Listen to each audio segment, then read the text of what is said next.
Have you ever wanted to create content that you were able to express to the world, but not really know where to start? I was there once, and let me tell you, if it wasn't for Anchor, I don't know what I'd be doing right now. So, let me explain. Anchor is a free podcasting app that allows you to record and edit your podcasts right from your phone or your computer.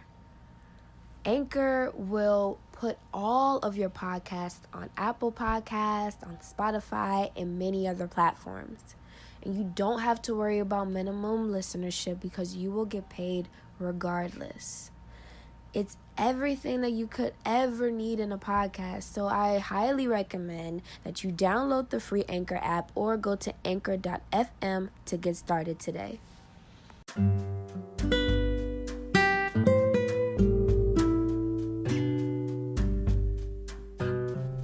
Hello everyone, my name is Ren, and today we are going to be discussing how a child should be treated within the classroom.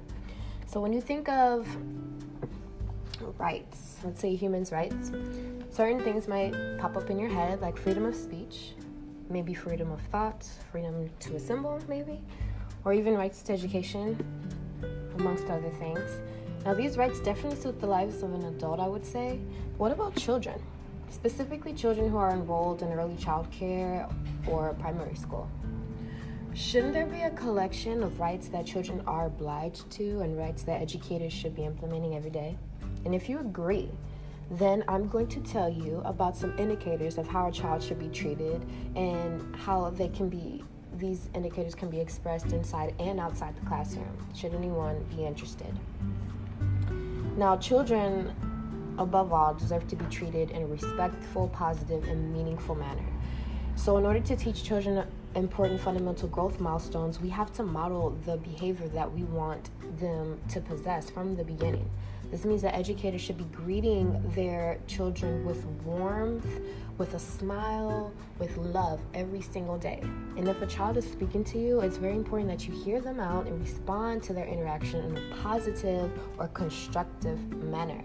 Even if the child has interrupted a conversation that you're having with, let's say, another adult or child, you can pause, figure out what they need, and then teach them about the proper ways to include themselves in an already progressing conversation. Every moment can be and is a learning or teachable moment, so definitely remember that. Meaningful interactions with children can also lead to the establishment of a supportive bond between the child and the educator as well, so definitely keep this in mind. Now, teachers should also be willing to give children the care that they're required in order to succeed in life. This means that you should be noticing their patterns and behaviors in a positive way because children need to have their abilities recognized and regarded. This helps them feel welcomed, this helps them gain confidence and feel appreciated. Giving them compliments and accepting compliments from children is very important when you're teaching them how to positively interact with each other.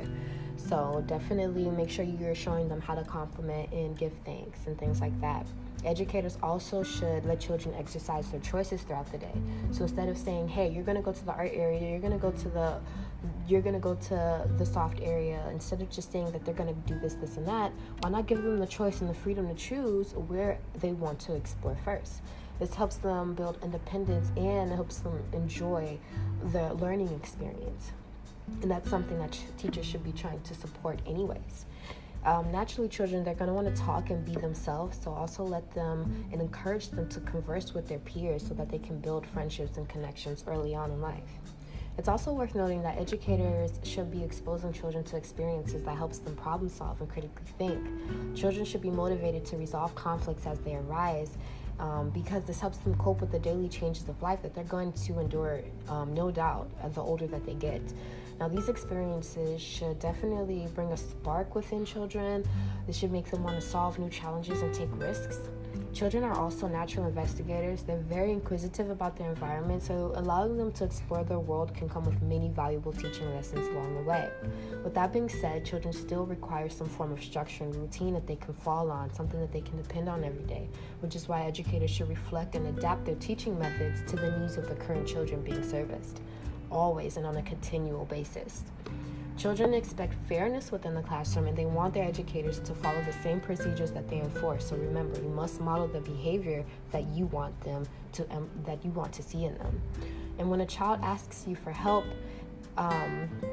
they deserve to have their needs met. It's also great to teach children how to help others in need. So when you help someone else in the classroom, be it a child or another colleague, make it a teachable moment by explaining to those nearby what it looks like to give someone a hand when they fall down, how to rub a friend's back when they're upset, and so forth. And then teachers should also always promote friendship, how to make a friend, how to be a friend, and how to keep a friend within the classroom. Now, there's a lot of expectations that teachers have placed on them. Now, these expectations are needed, but they should never overshadow the expectations that the families and the children have for us.